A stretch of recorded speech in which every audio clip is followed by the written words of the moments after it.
Bismillahirrahmanirrahim. Assalamualaikum warahmatullahi wabarakatuh.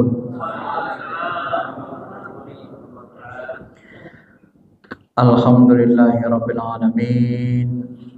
Wa bihi nasta'in ala umuri dunya waddin. Allahumma shalli ala habibina syafi'ina Muhammadin wa ala alihi wa sahbihi ajma'in, amma ba'd.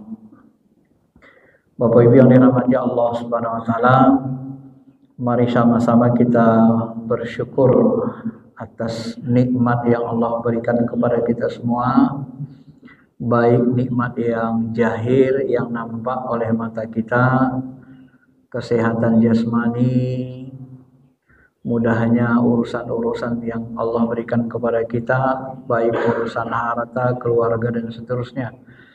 Dan mudah-mudahan Allah Subhanahu wa taala memberkahi umur kita, dan juga bersyukur terhadap nikmat keimanan yang tak tampak, nikmat keislaman dan ihsan, ma'rifat, nikmatnya beribadah, bertuhankan Allah Subhanahu wa taala yang setiap hari kita rasakan.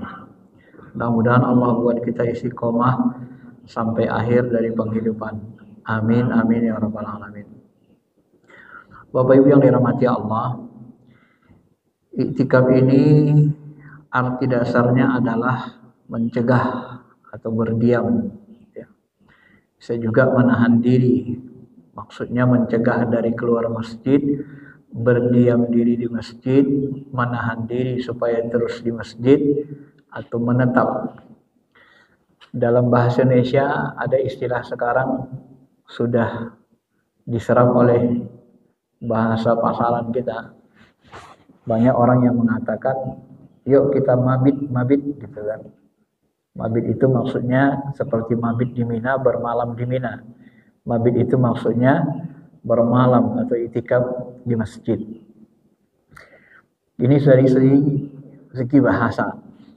Kalau menurut istilah, iktikaf ini adalah al-muqsu fil masjid li ibadatillah min syakhsin makhsus bi sifatin makhsusah. Ini sebagian ulama mendefinisikan iktikaf adalah berdiam diri dalam masjid, niatnya untuk beribadah, mendekatkan diri ke Allah, yang dilakukan oleh orang beriman dengan tata cara tertentu. Kalau dalam mazhab Syafi'i, definisi iktikaf ini diringkas. Ringkasannya adalah diamnya seorang mukmin dengan amalan di masjid dengan niat. Jadi kita diam di masjid dengan amalan-amalan yang disertai niat. Ringkas itu. Jadi niat iktikaf ini kita harus berniat. Karena rukun iktikaf adalah dua, berniat, kemudian menetap di masjid, tidak boleh keluar. Nabi SAW selalu beriktikaf, terutama 10 al-ashr al-awakhir min Ramadan, 10 malam terakhir bulan Ramadan. Riwayat Aisyah istri beliau seperti itu. Kemudian riwayat Ubay bin Ka'ab, salah satu qari terkenal di zaman Nabi, paling bagus bacaan Qur'annya. Beliau pernah meriwayatkan bahwa Nabi pernah tidak iktikaf 10 malam bulan Ramadan. Lalu kemudian tahun berikutnya beliau iktikaf 20 hari, 20 malam. Jadi sepertinya dikodo Nabi. Mungkin ada keperluan, tapi dalam hadis tidak disebut ada masalah apa. Nabi enggak iktikaf. Ramadan berikutnya Nabi iktikaf 20 malam. Jadi seolah-olah iktikaf ini seperti wajib bagi diri Nabi. Gitu kan? Kenapa? Karena tak pernah tinggalkan Nabi. Kalau ditinggalkannya dikodonya pula lagi tahun depan, gitu kan. Bapak Ibu yang dirahmati Allah, saking pentingnya iktikaf ini, Nabi Allah Sayyidul, termasuk bapaknya para nabi, Nabi Ibrahim, itu disuruh membangun Ka'bah dan membersihkannya supaya orang-orang bisa iktikaf. Inilah yang disebut dalam Al-Baqarah 125, wa ahidna ila Ibrahim wa Ismail an tahhira baitiya lit-ta'ifin wal 'akifin ya war ruk'is sujud. Kami telah memerintahkan kepada Ibrahim dan Ismail supaya mereka membersihkan Ka'bah, rumah Allah, supaya orang bisa tawaf dengan baik dan bisa iktikaf. Jadi Sayyidul Anbiya yang kita kenal dengan bapak para nabi, Abrahamic religion, kalau orang barat menyebut dengan istilah seluruh agama samawi ini bapaknya Nabi Ibrahim, turunan Nabi Ibrahim. Nabi Musa itu turunan Nabi Ibrahim, Nabi Ayub, Yakub turunan orang Yahudi kan. Ini juga anak Nabi Ibrahim, sampai kepada Nabi Isa dan Nabi Muhammad, ini juga darahnya dari darah Nabi Ibrahim alaihissalatu wassalam. Dan beliau disuruh membangun Ka'bah dan mensucikannya, membersihkannya untuk siapa? Untuk orang tawaf dan iktikaf.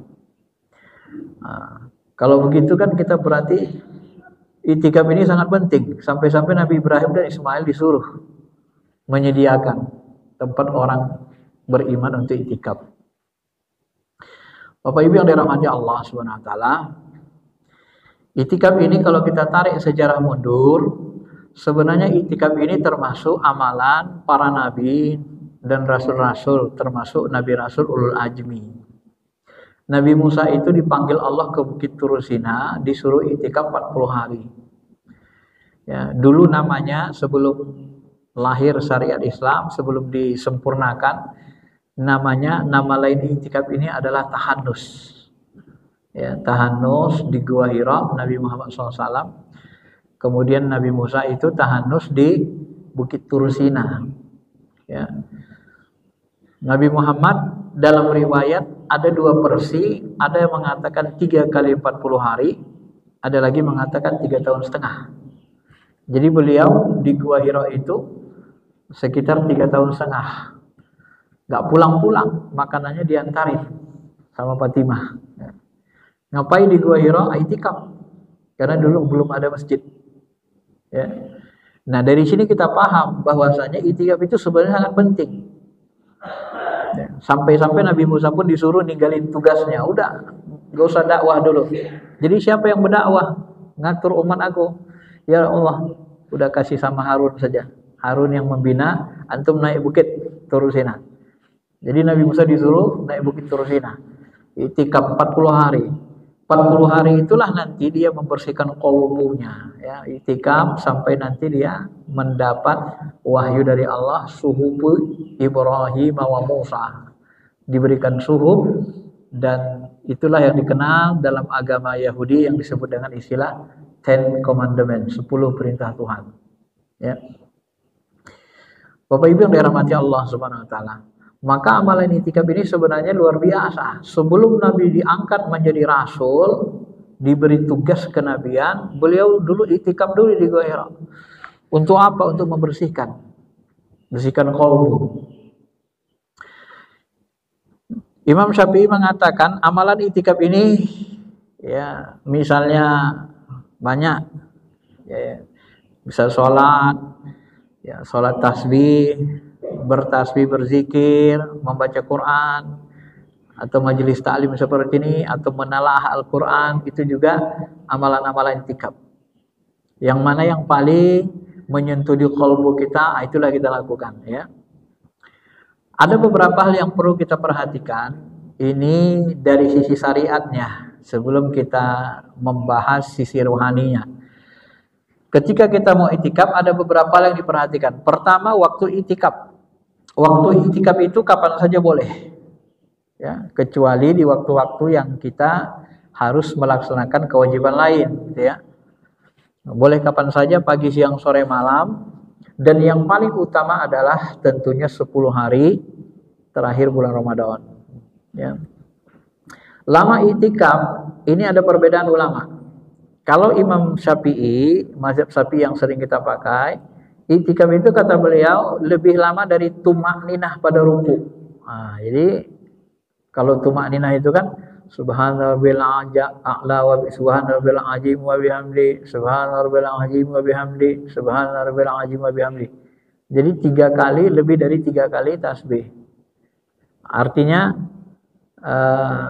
iktikaf itu boleh sebentar. Ya, di atas 1 menit lah mungkin ya, lebih kurang begitu. Jadi di atas 1 menit sudah boleh kita niat iktikaf. Seperti kita belajar ini, niat iktikaf sampai nanti terbit matahari, baru kita sholat 2 rakaat, itu pahalanya setara dengan haji dan umroh sempurna-sempurna. Luar biasa pahala iktikaf ini. Kemudian kalau Imam Malik beda lagi.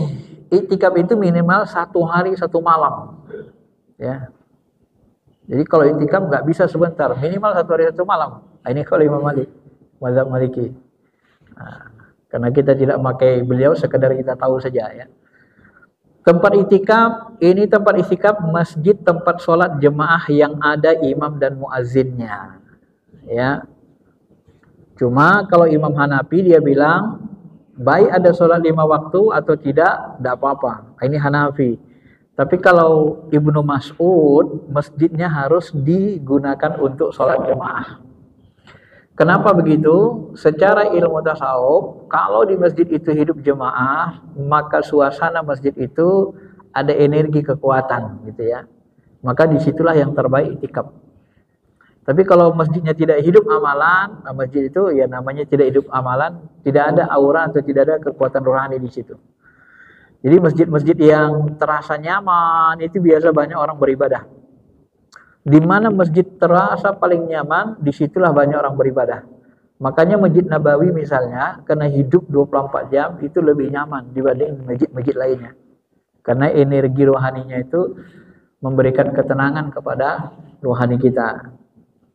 Nah, maka ulama-ulama fikih ini lebih cenderung mengatakan masjid tempat sholat jemaah, yang hidup jemaah, sholat jemaah 5 waktu. Ini yang paling bagus. Dan yang paling bagus lagi Masjidil Haram dengan Masjid Nabawi. Ya. Kalau Ibnu Mas'ud malah lebih keras, harus masjid jemaah saja. Kalau itu masjid yang nggak ada jemaah nggak sah iktikafnya. Nah, ini Ibnu Mas'ud, sahabat Nabi kita SAW. Kemudian Bapak Ibu, ada yang menjadi larangan atau membatalkan iktikaf kita. Apa itu? Pertama, tadi karena rukunnya harus menetap di masjid. Begitu kita keluar masjid tanpa uzur, batal iktikafnya. Ya. Kalau masuk lagi paksa niat lagi.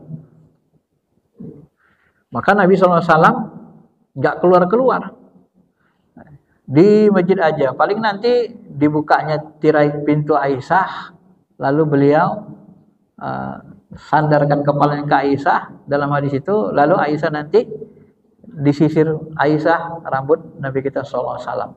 Tapi nggak keluar dari masjid gitu, dicolokkannya aja kepala beliau SAW. Nah, itu membuktikan bahwa tidak boleh keluar, karena Nabi SAW ketika iktikaf tidak boleh keluar, tidak keluar dari masjid. Karena kalau keluar dari masjid batal, kecuali ada kepentingan lain. Nah, kalau Nabi dia kalau mau makan baru dia masuk rumah gitu ya, untuk makan. Ya kan karena iktikaf itu sebenarnya ya paling utama kita puasa. Nah, kalau Imam Malik lebih mensyaratkan puasa, tapi Imam Syafi'i tidak pala, tidak puasa tidak apa-apa. Jadi boleh kita makan atau wudu, batal wudu, boleh keluar. Atau nanti misalnya lihat orang sakit, ada orang sakit, boleh. Kalau Imam Syafi'i membolehkan kita keluar karena ada orang yang sakit, jemaah yang sakit. Jadi kalau ada ujur syar'i dibolehkan. Nah, tapi kalau keluar tanpa ujur, tanpa kepentingan, tanpa darurat nggak boleh, batal iktikafnya. Nah, ini yang karena rukunnya tadi 2, niat dengan menetap, maka kalau kita keluar menjadi batal. Kalau tidak berniat dianggap tidak iktikaf. Karena rukun iktikaf cuma 2, niat dan berdiam di masjid. Kemudian dari sisi fikih lagi, syaratnya iktikaf ini harus orang Islam, berakal dan suci daripada hadas kecil dan besar. Jadi kalau kita berhadas nggak bisa iktikaf. Nah, niat iktikaf tapi kita tak berwudu, tak boleh. Apalagi yang hadas besar kan, lagi haid bagi perempuan atau lagi junub bagi laki-laki tidak boleh. Dan disunnahkan iktikaf ini kita puasa dan membanyakin amalan. Nah, ini fikihnya ya. Ini nanti kita jelasin fikihnya dulu. Bapak Ibu yang dirahmati Allah Subhanahu wa taala, nah, adapun Al-Baqarah ayat 187 ini sebagai dalil tidak boleh hubungan suami istri. Ini juga membatalkan itikaf. Ya, wala tubashiruhunna wa antum aqifuna fil masajid. Jangan kau bergaul kepada istri-istrimu sedang engkau dalam keadaan itikaf di masjid. Maksudnya bukan di masjidnya kita hubungan suami istri, bukan begitu. Maksudnya kita keluar rumah, pulang lalu kita hubungan suami istri, itikafnya batal. Ya. Nah, itu maksudnya. Ya. Jadi karena kalau kita hubungan suami istri sebenarnya kita sudah junub kan, makanya hadas besar maka dia batal juga. Ini larangannya. Ya. Oke, ini dari sisi fikihnya. Kemudian Bapak Ibu yang dirahmati Allah, kita kembali kepada bahasan kenapa kalau disuruh Allah kita itikaf, disuruh Nabi. Ternyata kalau kita kaji secara ilmu tasawuf rohani, ruh kita ini Bapak Ibu ini berasal dari cahaya, ya, Nur Muhammad. Bahan dasar ruh kita ini dari cahaya.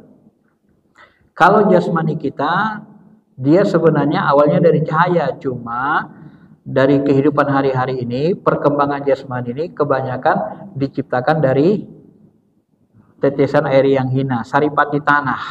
Jadi bahasanya dari tanah. Adam itu jasanya dari tanah. Maka kalau kita meninggal, jasad kita dikembalikan ke tanah karena dia berasal dari tanah. Kembalinya ke tanah. Sedangkan rohani kita, dia berasal dari cahaya, kembalinya ke alam cahaya. Ya. Supaya rohani kita ini kembali dalam keadaan suci bersih, maka rohani kita ini harus dibersihkan dengan amalan. Amalan yang wajib maupun amalan fardu. Amalan wajib fardu maupun amalan yang nawafil atau sunnah, begitu ya. Jadi seluruh amalan-amalan yang kita lakukan dalam itikaf ini, fungsi utamanya itu sebenarnya membersihkan roh atau membuka qalbu, membuka mata hati, mata roh kita. Maka Nabi Muhammad setelah dia iktikaf di Gua Hira, kebuka mata hatinya, kembali ilmunya lagi sehingga dia bisa memandang Jibril, sehingga beliau mengenal Allah Ta'ala. Begitu juga Musa. Setelah 40 hari, maka dia bisa berdialog dengan Allah. Ma'rifat namanya, kenal. Baru dia bisa berdialog dengan gampang dengan Allah. Wa kallamallahu Musa taklima. Ya. Nah, jadi sebenarnya kalau kita kaji secara mendalam, fungsi itikaf ini adalah untuk membersihkan ruh, membuka mata hati. Kenapa mata hati kita dibuka? Karena memang ya, ruh kita ini Bapak Ibu, dia berasal dari alam cahaya, dari alam lahut, diturunkan ke bumi. Bumi ini namanya adalah alam nasut, alam rendah, asfala sapilin. Bahasa Pak Syekh bekerja ini begitu. Jadi yang dimaksud dengan asfala sapilin, alam rendah itu bumi, alam nyata. Nah, ketika ruh kita diturunkan ke bumi, disambungkan ke jasmani. Nah, begitu disambungkan ke jasmani, ruh ini bisa menggunakan matanya, dia bisa gunakan mata kita, telinga, dia gunakan hawa nafsunya. Nah, jadi setelah dia disambungkan ke jasmani ini, ruh ini banyak yang lupa. Kalau diumpamakan ibarat anak kecil, kita belikan mainan, dia main-main, main game, main-mainan, dia lupa sama orang tuanya, sekitarnya asik main dia. Jadi karena dia main-main hawa nafsunya, main mata, telinga, main lagi akalnya, lupa dia sama Allah Ta'ala. Lupa dia bahwa dia adalah makhluk alam cahaya, dia bukan makhluk bumi. Jadi kita ini jangan kita berpikir kita ini di bumi selamanya, enggak, kita ini numpang sebentar. Maka Nabi menyuruh kita menyadarinya dengan kata-kata kun fid dunya ghariban aw abiri sabili. Hiduplah kalian di dunia seperti orang musafir saja atau orang berlalu. Kenapa? Karena hidup di dunia sebentar. 60 tahun, 70 tahun, sedikit yang 100. Kalau alam akhirat itu nggak tahu kita berapa lama dia. Ya. Kadang-kadang saya teringat Soeharto itu dulu berkuasa 32 tahun. Meninggalnya tahun berapa itu? Kalau dihitung sekarang mungkin meninggalnya sudah hampir 20 tahun atau lebih kan? Nggak terasa, rasanya kayak baru, tapi udah 20 tahunan gitu. Dan itu terus. Jadi hidup kita di dunia ini sebentar saja. Ya. Awa'abiri sabili, kayak ya kita kayak lewat saja. Karena satu hari di akhirat itu setara 1000 tahun di dunia. Perumpamannya kan begitu. Maka kehidupan dunia ini ya bahasa Tuhan itu ya seperti tidur sesaat saja. Ya kan? Nah, inilah makanya supaya ruh kita itu sadar bahwa dia adalah makhluk alam cahaya, makhluk alam lahut, supaya sadar apa? Bagaimana cara nyadarkannya? Buka matanya. Suruh bangun dia. Cuman buka matanya, bersihkan qalbu kita. Qul hadhihi sabili ad'u ilallah. Inilah dalilnya. Katakanlah hai Muhammad, inilah jalanku. Jalan Nabi Muhammad. Apa jalan Nabi? Ad'u ilallah. Mengajak ruh-ruh kita ini kembali lagi kepada Allah. Diajak kembali. Bagaimana supaya ruh ini dia sadar mau kembali kepada Allah dalam kondisi suci bersih? Caranya cuma satu. Ala basiratin. Ala basirah, buka mata dia. Buka mata ruhnya, ainar ruhnya. Bahasa kita, sadarkan ruhani kita, sadarkan diri kita. Bahwa kita di bumi ini adalah sesaat. Bahwa kita adalah makhluk alam cahaya, bukan makhluk bumi. Bahwa kita di bumi sebentar. Maka kita harus berbekal. Harus bersihkan. Kalau tidak dibersihkan, seperti dikatakan Nabi, kalau kita buat dosa, hati kita, qalbu kita ini bintik hitam terus. Kalau kita buat dosa, kita istighfar, astagfirullahaladzim, bintik hitamnya gugur. Begitu kita buat dosa lagi, bintik lagi banyak.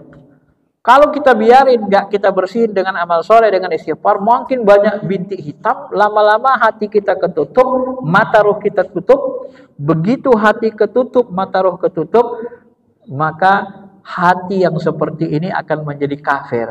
Maka kafir itu disebut kafaro. Kafaro itu artinya ketutup, menutup. Orang kafir itu cirinya apa? Khatamallahu ala qulubihim. Hati mereka ketutup. Akal berfungsi, cerdas Pak, bisa buat pesawat, buat ini. Tapi hati mereka nggak bisa merasakan keberadaan Allah. Ketutup.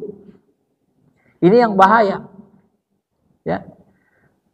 Maka mohon maaf nih, berapa banyak kita umat Islam, kalau bahasa guru-guru kita beragama, tapi berapa banyak orang yang merasa bertuhan. Beragama banyak, tapi yang merasa bertuhan, yang merasa selalu disertai Allah dalam hidupnya, itu sedikit, bisa dihitung jari. Ya. Kadang-kadang kita hidup dalam kehidupan dunia ini, kita nggak mau hidup kita disertai Allah. Kenapa? Selalu saja kita buang Allah dari diri kita. Kenapa? Itu tadi karena kegelapan kolbu. Kalau orang sempurna marifatnya tidak begitu. Dia malah nggak mau melupakan Allah. Berat rasanya menjauh dari Allah Ta'ala. Berat sekali. Kehidupan itu kalau tidak disertai Allah, kalau tidak bersama Allah. Ya. Tapi kalau kolbu kita ketutup, kotor, takut kita Pak sama Allah tuh. Usah bawa agama lah di kantor nih katanya. Usah bawa Tuhan lah katanya. Tuhan tuh dicampakkan aja. Kapan dia ingat Tuhan? Ketika dia mau sholat, mamanya meninggal, ayahnya meninggal, baru panggilnya Ustaz. Mau pemilu baru minta doa dia. Habis pemilu udah buangnya Allah Ta'ala. Nah ini bahaya sebenarnya Pak. Inilah ruh-ruh yang belum sadar bahwa dia makhluk alam cahaya. Maka dalam itikaf ini kita beramal, baca Quran. Baca Quran itu dihayati supaya ruh kita bersih. Ya, seperti tadi dibacakan surah An-Nur. Kenapa tadi saya pilih surah An-Nur? Nah, coba Bapak lihat surah An-Nur itu. Surah An-Nur itu luar biasa. Luar biasanya di mana? Di situ diceritakan orang-orang yang diberikan Allah cahaya. Ya. Allahu nurus samawati wal ar. Allah itu sumber cahaya langit dan bumi. Di ujung nanti dikatakan Allah yahdillahu linurihi mayyasha. Allah menunjuki kepada cahayanya orang-orang yang dikehendaki. Ya. Jadi Allah tunjuki kepada cahayanya, kepada ruh-ruh yang dikehendaki. Siapa ciri ruh-ruh yang ditunjuki Allah diberikan cahaya ilahi kepada ruh-ruh siapa? Di sini nanti di ayat berikutnya disebut. Ayat 36-nya fi buyutin azinallah. Ciri-ciri mereka yang diberikan cahaya, mereka itu buyut, bermalam, iktikaf di rumah-rumah yang diizinkan Allah, yang disuruh dibesarkan, diangkat, turfa. Wa yuzkaru fiha ismuhu, dan mereka selalu berzikir. Yusabbihu lahu fiha bil ghudwi wal asal. Mereka selalu berzikir pagi iktikaf, habis subuh gini iktikaf sampai terbit matahari, sore juga iktikaf, habis asar iktikaf sampai maghrib. Nah, itu menghidupkan kolbu. Orang yang rajin iktikaf itu cahaya ruhaninya bercahaya. Dia akan dapat cahaya. Nah, apa ciri-ciri orang yang nuraninya, hati nuraninya hidup bercahaya? Cirinya dalam Quran ada 4 minimal. Yang pertama adalah tara a'yunahum tafidu minad dam'i mimma arafu minal haq. Jadi kalau dibacakan ayat Allah, baca Quran, mereka kalau berzikir, baca Quran, kamu lihat mereka meneteskan air mata. Kenapa? Arafu minal haq, karena mereka ma'rifat mengenal Allah. Jadi kalau dibacakan Quran terasa rindu, ya Allah. Kalau dibacakan Quran kita merasa seolah-olah ngomong ke diri kita, rindu ya Allah, rindu. Ibarat orang pecinta dibacakan surah cinta sama dia, surat cinta, baca surah cinta itu nangis itu bacanya, Pak. Itu ciri orang beramal dengan hati dan ciri orang yang hatinya hidup. Maka Nabi sempat memaksa kita itu dalam hadisnya. Iqra'ul Quran, bacalah Quran sampai kau menangis. Jika nggak bisa nangis, paksa. Artinya dipaksa kita membaca Quran itu melibatkan kolbu, melibatkan roh. Kenapa? Karena membaca Quran itu membersihkan hati, membersihkan ruh, membersihkan kolbu. Kalau hati ruh kita tidak ikut, maka dia tidak akan bersih. Mohon maaf, 1000 tahun kita dihidupkan di dunia, tapi tidak beramal dengan kolbu, dengan hati, maka tidak ada pengaruhnya, Pak. Hati kita nggak akan bersih. Nah, itulah yang membuat kita tidak bisa menyaksikan nurjatnya Allah. Tak bisa yakin. Kenapa? Ketika kita beramal tidak pakai kolbu, tidak pakai hati, tidak khusyuk, maka tidak bersih. Ya bagaimana mau bersih hatinya nggak ikut, nggak hadir hati ke Allah? Mohon maafnya, saya ngobrol sama Bapak misalnya, Pak Yudi. Pak Yudi, gimana Pak Yudi? Kapan kita berangkat? Gini-gini Pak Yudi. Tapi hati saya ke sana, ke kemari, ke sana kemari. Pak Yudi ini tersinggung, dia Ustaz nih mau ngajak aku apa gimana? Bener aja. Nah, Pak Yudi saja tersinggung, Pak. Kalau kita ngobrol sama beliau, tapi konsentrasi kita ke sana kemari, nggak ke beliau. Kita juga tersinggung. Bayangkan ketika kita mau sholat, kita menghadap Allah. Allahu Akbar, inni wajjahtu wajhiya, ya Allah, kuhadapkan wajah ruhku, wajah hatiku kepada wajahmu. Habis begitu, ke rumah. Tak, mobilku tadi kempes ya, ini kan hari kerja, besok Senin gimana? Ini harus selesaikan. Ruhnya, kolbunya udah ke rumah, pulang ke sana. Allah lihat, apanya hambaku ini? Tadi menghadapkan ke wajahku, ini udah nggak ke mobilnya dia, ke sini nih. Bagaimana Allah mau memperhatikan kita? Begitu kita berpaling dari Allah, Allah pun buang muka. Itu kan bahasa hadis begitu. Begitu kalian berpaling dari Allah, Allah pun malingkan diri. Begitu kita tidak ingat dia, tidak hadir hati, dia pun nggak mau. Maka ketika kita sholat, setelah kalian salam, kalian berpaling dari Allah, Allah berpaling terus dari kalian. Itu bahasa Nabi. Maka seluruh amalan ini Bapak Ibu, dia harus terlibat kolbu. Kalau nggak terlibat kolbu, nggak diterima amalan itu sebenarnya. Maka sholat kita, bahagian yang diterima, bagian-bagian khusyuknya saja. Bagian yang nggak khusyuk terbuang. Maka kita dapat pahala sholat, ada yang 1/10, 1/9, 1/8, sampai 1/2. Bahkan ada yang lebih. Tergantung tingkat khusyuknya saja. Ala qadri ma'uqulih. Nah, maka kita itikaf, beramal apapun yang kita amalkan, ikutkan hati, ikutkan kolbu kita. Mau berzikir, astagfirullahaladzim, ya Allah. Nangis kita itu. Menangis, teteskan air mata, kemudian wajilat qulubuhum, gemetar kolbu kita di dalam. Kadang di dalam itu sakit rindunya kita menjerit kolbu kita memanggil Allah, ya Allah. Kalau bahasa-bahasa pengalaman kita lah ya, sama kawan-kawan, sebenarnya kadang kita itu mau menghadap Allah, malas kita udah hidup dunia ini, Pak. Gak enak gitu. Yang enak itu bersama Allah. Cuma kadang-kadang kita masih ingat anak kita, kasihan masih kecil, nanti gak ada bimbing ini. Sampai begitu, itu rata-rata kawan-kawan kita merasakan begitu. Karena bersama Allah itu nikmat. Tidak ada kenikmatan hidup kecuali bersama Allah. Maka mohon maaf, Ibnu Taimiyah pernah mencetuskan kata-kata begini. Siapa yang tidak menemukan surga di dunia, jangan harap bisa ketemu surga di akhirat. Surga dunia itu apa? Surga dunia itu nikmat munajat beribadah kepada Allah. Lebih nikmat dari makanan warung Padang atau dimakan warung enak. Lebih nikmat, Pak. Maka kalau gak ketemu kita kenikmatan beribadah, bahasa ulama-ulama spiritual rohani, salah satu ajab bagi orang beriman adalah hilangnya kenikmatan beribadah. Ibnu Qayyim bahkan mengatakan unik lagi, sekiranya nggak ada surga, begitu kalian beribadah terasa nikmat, nikmat ibadah itu sudah cukup balasan dari ibadah kalian itu. Seandainya surga nggak ada pun nggak apa-apa. Kenapa? Karena sudah nikmat. Tapi kalau kolbu kita nggak hidup, nggak terasa nikmat. Maka Nabi sholat tarawih itu kan 11 rakaat memang. Tapi sholat tarawihnya, Pak, yang dibaca surah Al-Baqarah, Al-Imran, An-Nisa, Al-Ma'idah, 5 juz setengah. Kalau 1 juz itu setengah jam, 5 juz setengah itu 2 jam setengah. Itu baru bacaan Qur'annya. Kata Aisyah, rukunya sama panjang dengan bacaan Qur'annya. Rukunya 2 jam setengah. Sujudnya pun sama 2 jam setengah. Maka Nabi itu sholat tarawih sampai menjelang subuh. Karena beliau menikmati betul itu. Itulah Sayyidul Anbiya itu. Nah, kalau orang sempurna ma'rifat begitu. Tapi kalau nggak terasa nikmat, nah, makanya sholat tarawih kita kan serba minimalis. Maunya 8 rakaat, ayatnya pun pendek-pendek. Ya kan?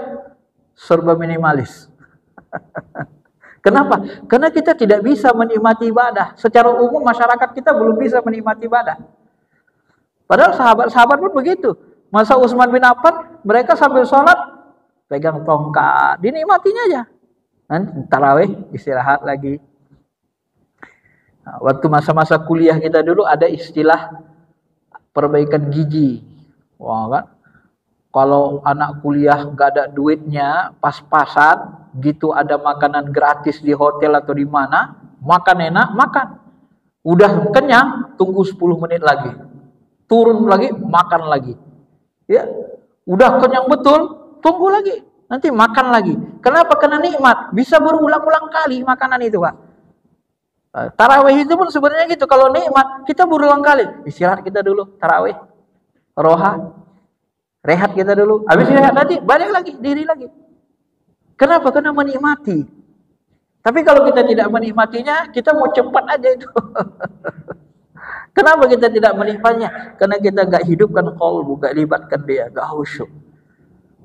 Nah, mana ada ceritanya baca surat cinta itu gak nikmat? Wah, kalau baca surat cinta diganggu orang gitu, kau ganggu aja. Iya kan? Lagi baca surat cinta ada yang ganggu, dipanggil kita. Mas ini mas. Wah, ntar aja dulu. Ya. Masa ke Allah gak bisa begitu, ke manusia bisa begitu? Itu kan masalah kolbu itu. Nah ini makanya iktikaf itu sebenarnya itu menghidupkan hati supaya kolbu kita bercahaya. Ya. Nah kalau nanti kolbu kita bercahaya, sempurna iktikaf kita, amalan kita, puncaknya nanti, ya puncak ibadah itu apa? Puncak ibadah itu munculnya kedekatan akrab dengan Allah, munculnya rasa cinta, baru fana dan khusyuk ketundukan penuh. Inilah yang disebutkan dalam sebuah hadis sahih di mana Allah Taala berfirman dalam hadis kursinya, Allah Taala mengatakan wa ma taqarraba ilayya 'abdi bi syai'in ahabba ilayya mimma taraktu alaih. Ya. Tidaklah seorang hamba mendekatkan diri kepada aku. Ini taqarrub namanya. Mendekatkan diri dengan ibadah. Tidak ada hambaku yang mendekatkan diri denganku yang lebih aku cintai daripada apa-apa yang telah kupardukan kepada mereka. Artinya apa? Mendekatkan diri dengan Allah itu melaksanakan yang wajib-wajib. Salat wajib, puasa wajib, itu yang pertama. Baru kemudian apa? Wa ma yazalu abdi yataqarrabu ilayya bin nawafil. Baru dekati Allah itu dengan amalan nawafil, amalan sunnah. Zikir, baca Quran, itu nawafil semua, itu sunnah. Ya, salat-salat sunnah. Nah, apabila sudah kita mendekatkan diri dengan amalan sunnah dan amalan wajib tadi, apa puncaknya? Hatta ahibbahu. Sampai aku mencintainya. Nah, kalau sudah terbiasa nanti Allah cinta sama kita. Maka muncullah rasa cinta di kalbu kita. Cinta dengan Allah ini Bapak Ibu tidak ada istilah bertepuk sebelah tangan. Karena Allah itu ana inda abdi zannibi. Begitu kita rasa cinta muncul, rasa rindu muncul, itu pertanda Allah sudah mencintai kita. Ya. Ana inda abdi zannibi. Saya sesuai dengan rasa sangka hati hambaku. Faiza hababtuhu, maka apabila aku sudah mencintai hambaku, kuntu sam'ahu alladhi yasma'u bi. Jadilah aku pendengarannya ketika dia mendengar, penglihatannya ketika dia melihat, tangannya ketika megang, kakinya ketika berjalan. Ini muncul seperti kesatuan rasa, kesatuan pandangan, kesatuan rasa. Apa maksudnya? Makna syariatnya begini, Pak, supaya mudah memahaminya. Jadilah aku penglihatannya ketika dia memandang. Maksudnya apa? Pandangan kita sama dengan pandangan Allah. Ketika Allah mengatakan wa mal hayatud dunya illa mataul ghurur, tidaklah kehidupan dunia ini kecuali kesenangan yang menipu. Jadi Allah memandang kehidupan dunia ini kesenangan menipu. Nah, inilah tempat kita sebentar ini. Bisa nggak kita memandang dunia ini kesenangan menipu? Nah, kalau kita sudah mencintai Allah, Allah tunjuki hati kita. Benar ya, ternyata memang di dunia ini kesenangannya nipu. Kenapa nggak menipu? Kita tadi sahur makanan enak, enaknya di tenggorokan. Pagi ini dia keluar, jadi comberan kan? Bayangkan Bapak Ibu, kita kerja cari uang, cari kertas, buat apa? Buat memproduksi kotoran. Banyakin kotoran di WC. Jadi 60-70 tahun kita hidup kerjanya apa? Kerjanya memproduksi kotoran-kotoran terus. Sadar nggak kita itu? Yang kita cari kotoran dalam hidup ini. Hanya untuk menumpang lewat makanan tenggorokan, baru ciptakan kotoran. Ya kan? Menipu nggak itu? Menipu. Baru nanti kita pingin mobil, beli mobil, cari mobil. Cari kertas, uang, mobil. Mobil kita 100 tahun jadi besi rongsokan. Kemudian kita pingin rumah, bangun rumah cantik, mewah, batu-batu, keramik. Jadi kita ini hidupnya apa? Ngumpulin kotoran di WC, ngumpulin besi-besi rongsokan, dan ngumpulin batu-batu. Tahu-tahu meninggal. Kotoran sudah banyak, besi rongsokan mobil gak laku, mau bawa rumah ke kuburan juga gak bisa. Sadar gak kita itu? Begitulah hidup kita sehakikatnya. Jadi dia menipu sebenarnya. Maka kalau kita tidak mengabdi, tidak ada Allah di situ, maka tergilaslah kita dalam tipuan-tipuan kehidupan ini. Berapa banyak orang gara-gara mau beli rumah, cakar-cakaran, bunuh-bunuhan, mau cari makan sejengkal perut, saling sikut, saling kiri, saudara, tidak ada saudara. Putus silaturahmi gara-gara apa? Ya gara-gara uang, harta warisan. Kan menipu ini Pak. Padahal begitu kita mati, mau bawa rumah nggak bisa, bawa mobil juga nggak muat, nggak ada yang kita bawa. Yang bawa apa? Amal kita, kebaikan kita. Apakah kita menggunakan itu untuk kebaikan, mengabdi kepada Allah? Nah, nilainya itu amal itu yang bisa kita bawa. Kalau benda-bendanya, kullu syai'in halik illa wajah. Semua benda yang berwujud dibinasakan. Tidak bisa kita bawa ke alam kubur. Begitu datang malaikat munkar nakir, wah malaikat tenang dulu, jangan banyak tanya. Ini ada waktu 2M samamu. Nyogok malaikat, nggak laku. Malaikat nggak mau dia, nggak ada hubungannya. Ini buat apa kertas ini? Nggak ada hubungan sama aku kata. Ya, kalau dunia ini mungkin bisa lah. Kita nyogok orang 1M 2M. Kalau nyogok munkar nakir nggak ada gunanya. Jadi dia menipu. 67 tahun kita jalani.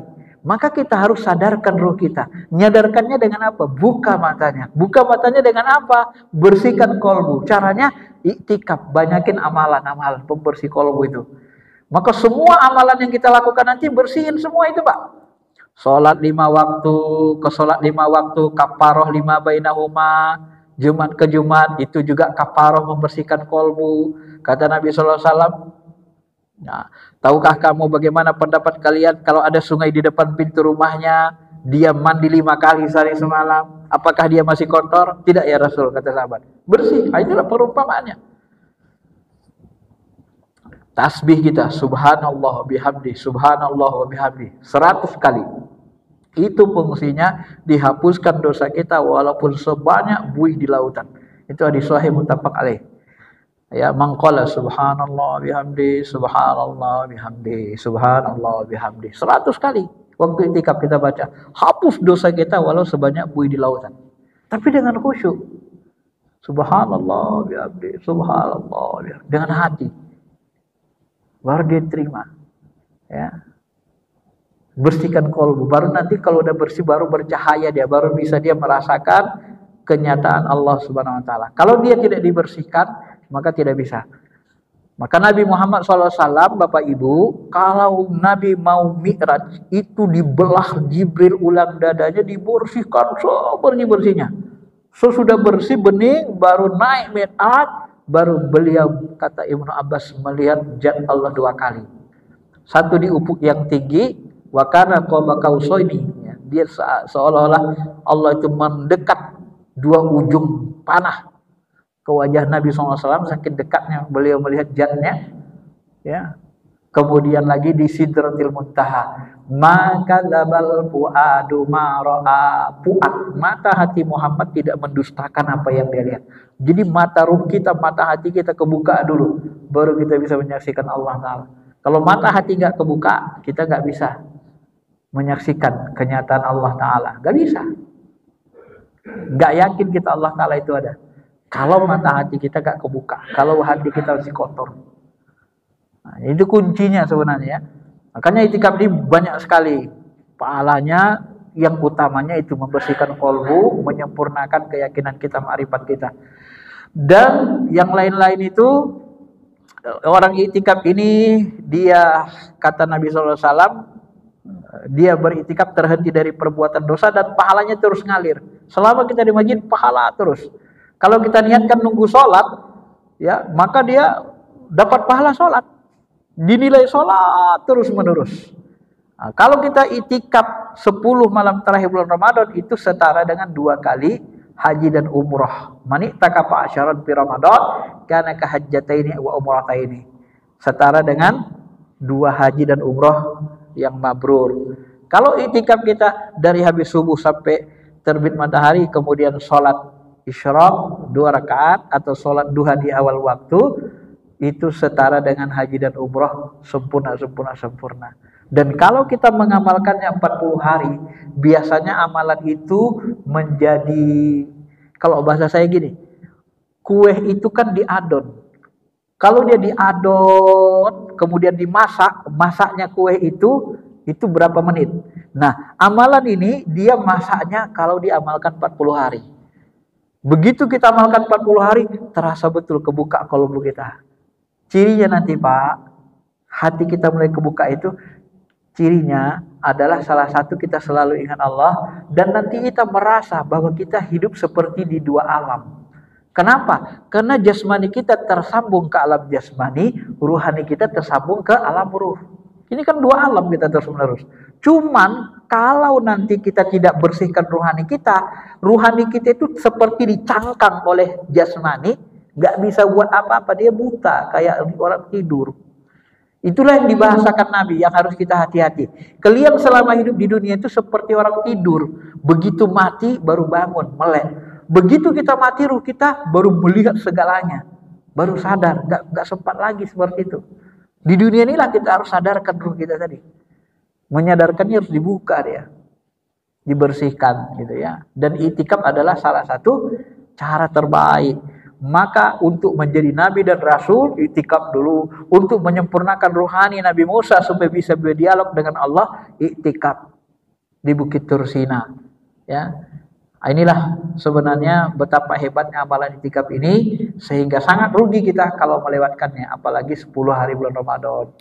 Mudah-mudahan bisa dipahami. Kalau ada yang mau bertanya silakan.